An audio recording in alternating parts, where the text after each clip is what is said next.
Hi and welcome back to another episode of Booked and Busy. In today's video we're going to be going over my February TBR and the books that I want to read in the month of February. Since it is the month of love, I have chosen 5 romance books that I want to read this month. And I probably won't get to all of them, but these are the books that I want to read the most this month. I am so busy. I just started school up again. I'm working on job applications and figuring out my class schedule still.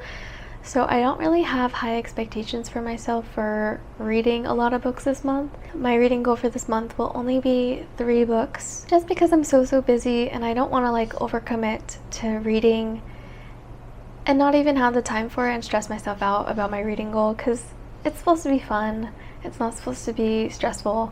So yeah, I don't want to burn myself out by overcommitting to my goal and then not hitting it and being disappointed in myself. So if I hit 3, perfect. If I hit more than 3, awesome. If I don't hit 3, I won't be too mad, because 3 is not too bad of a number. But I understand that I am really busy, hence the title of my entire book series. So let's get into the books that I want to read for the month of February. Alright, let's start with a book that I started in January and was not able to finish.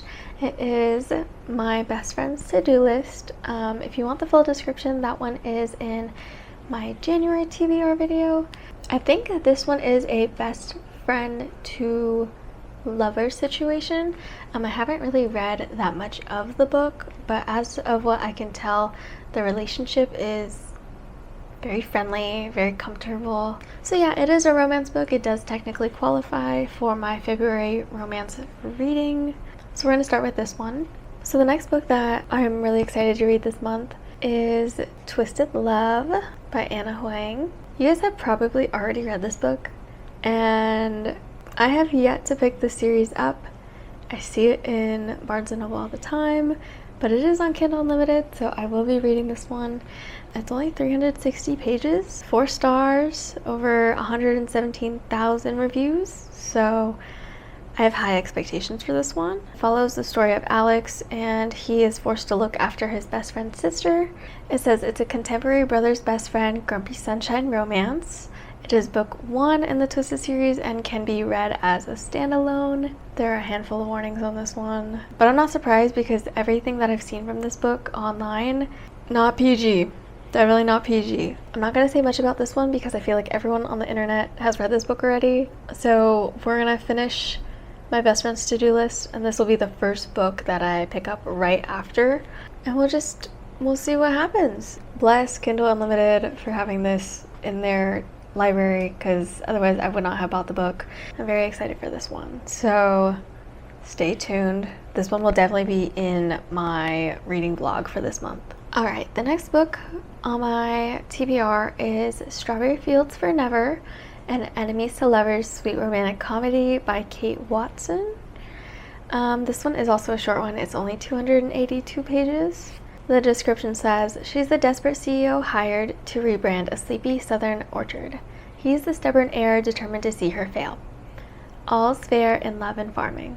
Jane, I fix things. It's what I do. So when I'm hired to fix what's broken at Sugar Maple Farms, I see an even bigger project in the form of the sexy, surly 6'5" owner, Trip Carville. Okay, babes. Okay. Trip may be a thorn in my side, but luckily for him, I can see beyond his impressive, prickly front to the wounded boy underneath, and I know exactly how to fix him. I'm going to make him fall back in love with Sugar Maple Farms. Now, if I can just keep myself from falling in love with him in the process. Woo! We love the hesitation to, actually fall in love with someone. I feel like they're fighting it for so long, and then the romance is good. Trip. I've never been enough for the people around me. Not for my parents before they died, and not for the tough grandfather who raised me. When he unexpectedly passes, leaving me the famous and failing Sugar Maple Farms, all I want is to sell so I can leave the weight of being a Carville behind. Until Jane shows up. The woman is smart, salty, and sexy as can be. I can't admit it, but her vision for Sugar Maple Farms is captivating. Everything about her is captivating. While we spend every day arguing, I spend every night thinking about her. Ooh, okay. I'm damaged beyond repair, and after never being enough for the people in my life, If I can't be enough for Jane, I don't think I'll ever recover. So I can't let Jane in, no matter how badly I want to. Strawberry Fields Forever is a swoony closed-door rom-com full of delicious banter and crackling chemistry, but with no explicit scenes.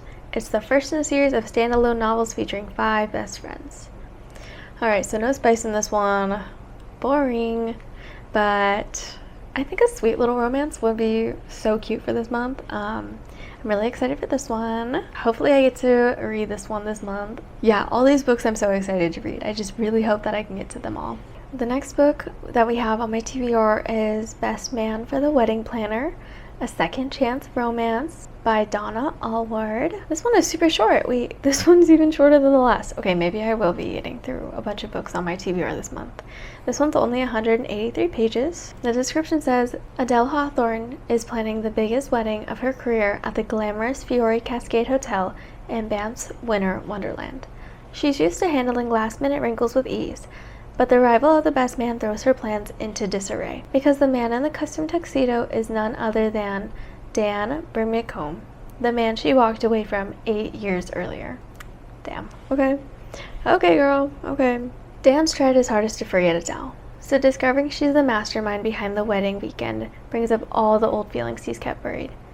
Before he leaves to go back to Toronto, he vows to find out the real reason she left him. But when the devastating truth is finally revealed, Dan and Adele must make a difficult choice. Is the love they still share enough to overcome what cannot be changed? Or is this the closure that they never really had? Ooh. Okay, so this one sounds like it'll hit a little deep. 8 years is kind of crazy. Like, leaving someone 8 years ago and then reconnecting with them. That sounds a little crazy to me. So yeah, this one's on my TBR and I'm very excited. I don't know, I feel like it'll be a good story. And I think they'll have a good, like, rekindling. But that's just, like, my little hunch for the book. Okay, and the last book on my TBR for February is going to be Lights Out, a Formula One romance by K.L. Thorne.